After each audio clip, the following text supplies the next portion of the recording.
He sat in the silence of his car, her voice looping in his mind like a broken record. Don't worry. He'll never find out. But the mind is cruel. It doesn't just remember, it invents. And in that silence, betrayal came alive before his eyes. He saw her laugh, the laugh that once belonged to him. He saw her fingers tracing another man's skin, the touch that used to be his. He saw her eyes, hungry, alive, looking at someone else as if he had never existed. Every image cut into him, sharper than a blade. The dashboard glowed faintly in front of him, the rain tapping against the windshield like a metronome of torture. He tried to close his eyes, but even in darkness, they remained. Her lips pressed to his, her body leaning closer, her betrayal painted in colors too vivid to escape. People think jealousy is loud, rage, shouting, broken glass, but no. True betrayal is quiet. It suffocates. It burrows deep, poisoning every breath. It makes silence unbearable, because silence itself becomes a witness. And in that silence, he understood. Her affair wasn't just in hidden hotel rooms. It had invaded his mind. It lived under his skin. It followed him everywhere he turned, at the dinner table, in the office, even in his sleep. So he stopped fighting it. He let the pain in. He let the images play. And from that pain, something colder began to take shape. Not tears, not rage, but a plan. Because if she could build a world of lies, he would build one of his own. A world sharper, stronger, merciless, and hers would collapse under the weight of truth. But tell me, if you were in his place, would you confront her, shatter the illusion in a single blow? Would you walk away, abandon her to the emptiness she created? Or would you wait until her own lies wrapped so tightly around her that they became a noose? Every choice has a consequence, and his choice would change everything. But how did it come to this? To understand his silence, we must go back to where it all began. When David and Claire still looked like the perfect couple. On the surface, they were flawless. David and Claire, two names that, when spoken together, carried the weight of admiration and envy. He was a man who built his career on silence and precision, a businessman whose composure alone could command a room.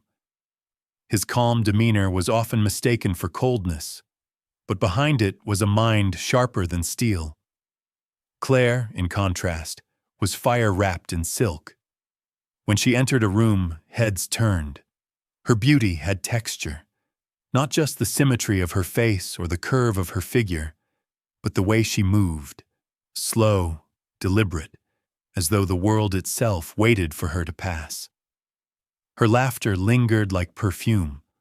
Her eyes, wide, glittering, impossible to ignore, could seduce without a word. She knew this. She had always known. And she wielded her beauty like a weapon, subtle yet devastating. Compliments were her fuel, admiration her oxygen. But beneath the glitter, her hunger went deeper. She didn't just want love. She wanted worship, to be the center of someone's world, the reason for their heartbeat, the fire behind their ambition. In the early years, David gave her exactly that. Lavish dinners, diamonds that caught the light, whispered promises of forever. The way his eyes lingered on her across a crowded room made her feel like no one else existed. Together, they seemed untouchable, the perfect couple. Power and beauty, success and grace, two halves of a storybook fantasy. But fairy tales don't last. As David's career expanded, so did the distance between them. Nights blurred into meetings, weekends vanished into phone calls. Piece by piece, his attention shifted, from Claire to the empire he was building. And Claire felt it. She felt the silence at the dinner table, the empty side of the bed, the way his eyes no longer lingered, the way his touch became an afterthought. It wasn't just neglect she felt, it was erasure. Inside, that silence became a gnawing hunger. A hunger for laughter, for passion, for the kind of gaze that once made her feel alive. But hunger left unfed turns bitter, and bitterness turns poisonous. She stared at her reflection longer these days. The woman in the mirror was still beautiful. Flawless skin, lips painted in shades of temptation, hair cascading like silk. But beauty is a cruel currency. Every year its value slipped a little more, and fear crept in. What if one day no one looks at me at all? Then came Mark, younger, careless, handsome in a way that required no effort. He didn't have David's discipline or intelligence, but he had something David no longer offered: time. He listened. He laughed. He touched her hand as though she mattered, as though she was still extraordinary. For Claire, it felt like oxygen after years of suffocation. She mistook his shallow charm for passion, his fleeting attention for devotion. She told herself it wasn't betrayal, it was survival, that she deserved to feel alive again. But Mark was no savior. He was an escape, a fantasy carved from her desperation. He wanted her beauty, her status, her wealth, and she, blinded by longing, gave herself willingly. And so the affair began. Dimly lit bars, whispers in hotel rooms, moments stolen in the shadows, where she convinced herself she had found what David no longer gave. To the world, David and Claire still looked unshakable. Photographed at galas, admired at charity events, they smiled on cue, the picture of perfection. But beneath the polished surface, the cracks spread like veins through marble. Arguments turned to silence, silence turned to secrets, and secrets into betrayal. Claire believed David was too busy to notice. She thought his distant composure meant he no longer cared. She convinced herself he was blind. But David was not blind, and in his silence, he was watching. David had been patient, too patient. For weeks he had watched, collected fragments, perfume that wasn't his, messages hidden behind locked screens, absences explained with paper-thin lies. He didn't confront her. He didn't argue. Instead, he planned.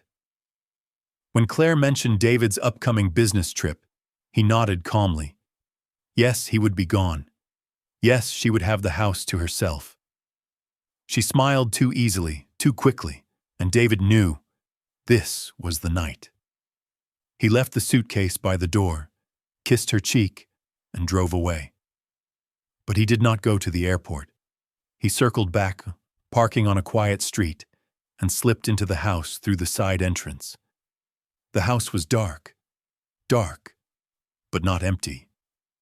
There was a hum in the air, an electricity that didn't belong. From upstairs came muffled laughter, voices layered with intimacy, the creak of footsteps that were not his. He moved like a shadow, each step measured. The hallway carried the scent of perfume, Claire's, but heavier, sweeter, mingled with something foreign. It clung to the air like guilt.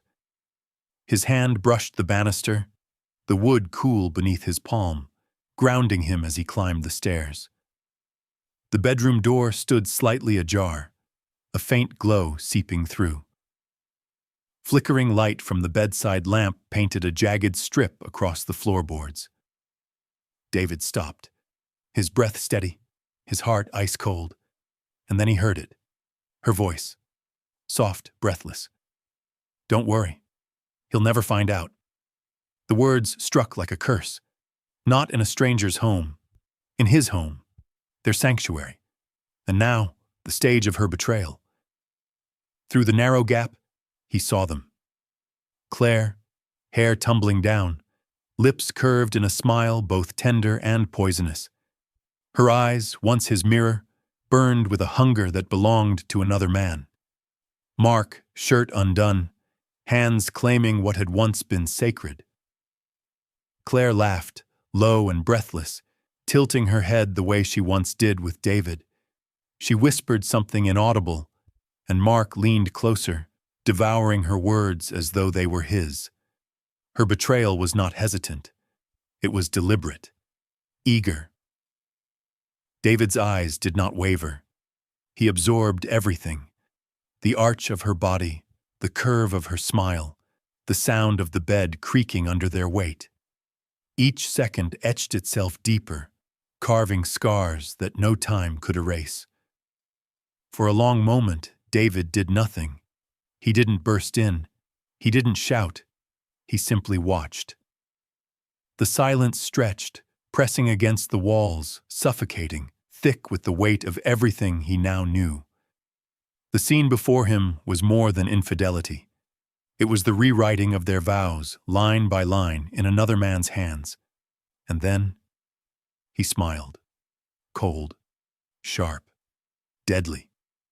Not because it didn't hurt, but because the hurt was now something else. Something precise, controlled. The betrayal was no longer suspicion, no longer imagination. It was truth, undeniable, unforgivable. He stepped back into the shadows. The floor did not betray him. The night held him as an ally. Claire thought she was safe. She thought the house was hers tonight. But she was wrong. David had never left. And now, he knew everything. David slipped away before they ever knew he had returned. The house still echoed with their laughter as he stepped into the night, his face calm, his mind sharpened to a blade. By morning, Claire found her husband walking through the front door, suitcase in hand, as though his business trip had simply ended. To her, he was just home earlier than expected. To him, it was the opening act of her downfall.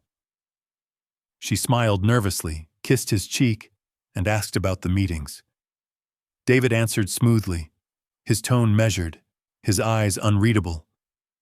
There was no trace of anger, no accusation, no hint of what he had seen. Only silence. And in David's hands, silence was sharper than rage. From that day, he began his performance. At breakfast, he poured her coffee, sliding the cup across the table with a faint smile. At night, he kissed her forehead, whispered goodnight, and turned off the light. Every gesture was flawless, exactly what she expected from a husband trying, at last, to be present again. And Claire let herself believe it. The tension in her shoulders eased. She told herself David was still distant because of work, not because he suspected. She convinced herself his calmness was indifference, not calculation. In her mind, she had outplayed him. But behind the curtain, David worked. Evidence piled up quietly, a text left open for a second too long, a receipt crumpled in her purse from a restaurant he had never taken her to. Lipstick stains on a napkin folded neatly, hidden away but not enough. He cataloged them all, dates, times, places, until the picture was whole. Then came the cameras, small, silent, invisible. They watched the hallways, the bedroom, the living room. His house, once a sanctuary, had become a stage. And under that roof, every whispered secret, every stolen kiss, every betrayal was captured, frozen in digital memory. Still, evidence was not enough. David wanted more. Because evidence proved her guilt, but it did not yet expose her weakness. So he turned his gaze toward Mark. Arrogant, reckless Mark, so sure of himself, so proud of what he thought he had stolen. It didn't take long to uncover the truth. David's research revealed unpaid debts, gambling slips, and a string of women who had funded his reckless lifestyle before Claire. He wasn't in love with her. He was feeding on her. Her beauty opened doors for him. Her money paid his bills. Her desperation kept him close. David read bank statements, saw transfers from Claire's accounts to Mark's. Luxury purchases under Mark's name that Claire never mentioned. The pattern was clear. Mark wasn't a partner. He was a parasite. The discovery didn't anger David. It delighted him, because parasites always drain their hosts. And one day soon, Claire would realize the man she clung to was devouring her piece by piece. David did not want a divorce. He did not want scandal splashed across newspapers or whispered about at charity dinners. He wanted something colder, more devastating. He wanted Claire to collapse by her own hand, to step proudly onto the stage she had built from lies, and watch as the curtain fell, crushing her beneath the weight of truth. So David waited, and while he waited, he smiled. Every smile, every kiss, every tender gesture he offered her now was not love. It was poison.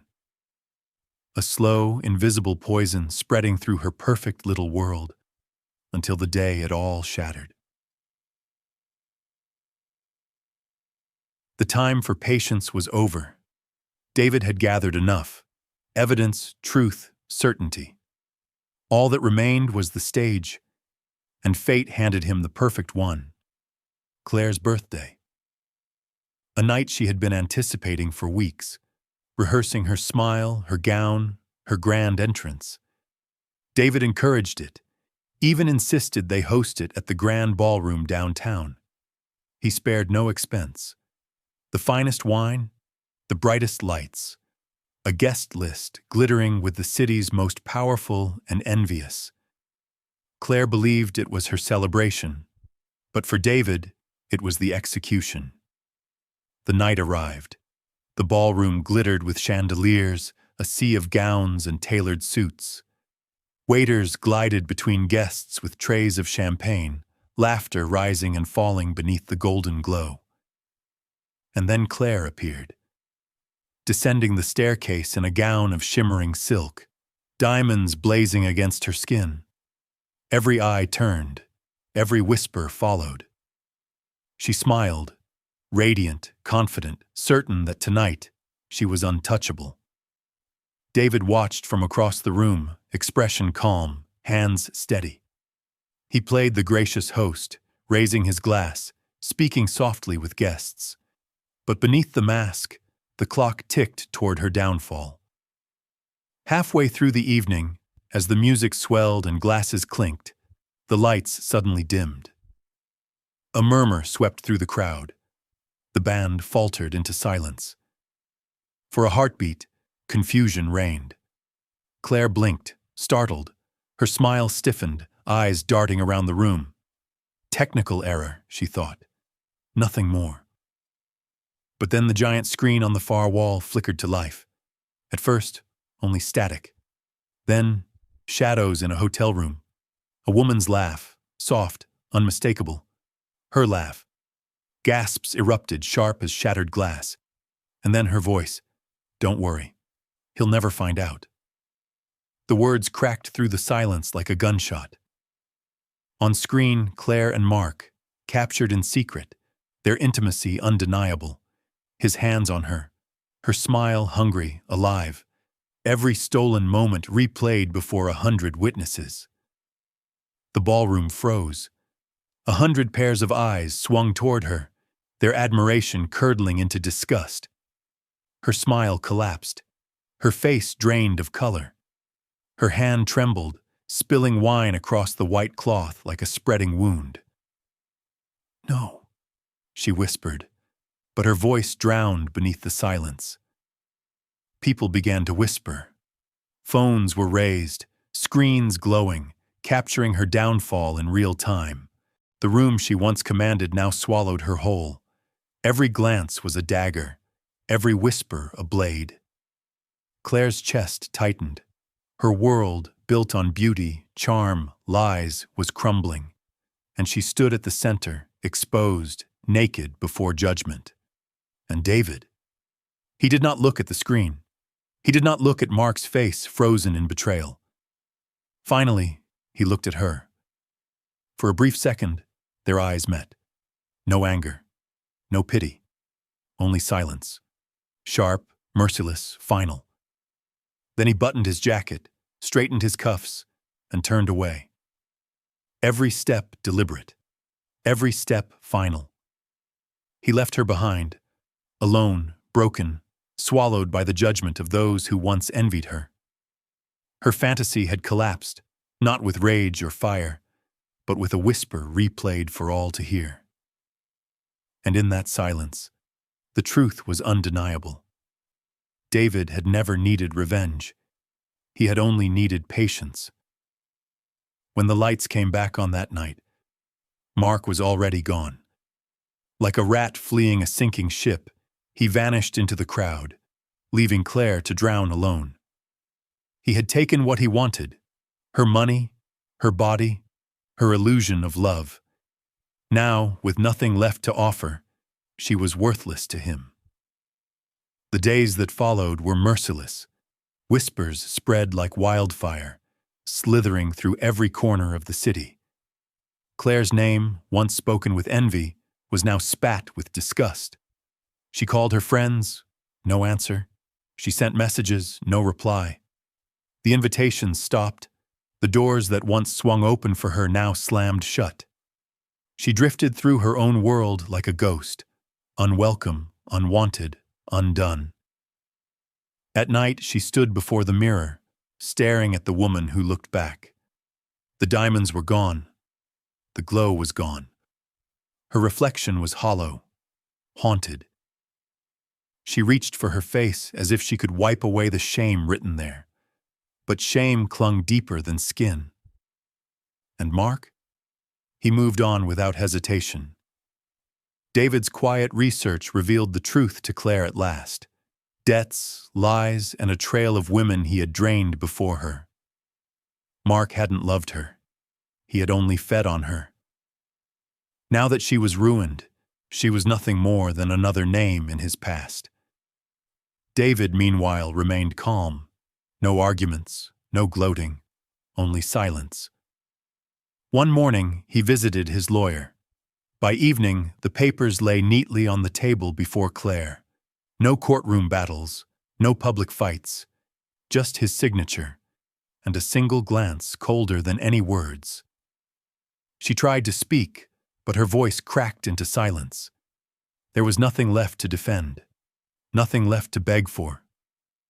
For Claire, it was not only the loss of a marriage, it was the loss of her reflection, the woman she once believed she was. For Mark, she was forgotten, erased. For David, there was no triumph, no celebration, only certainty. He hadn't needed to destroy her. She had done that herself.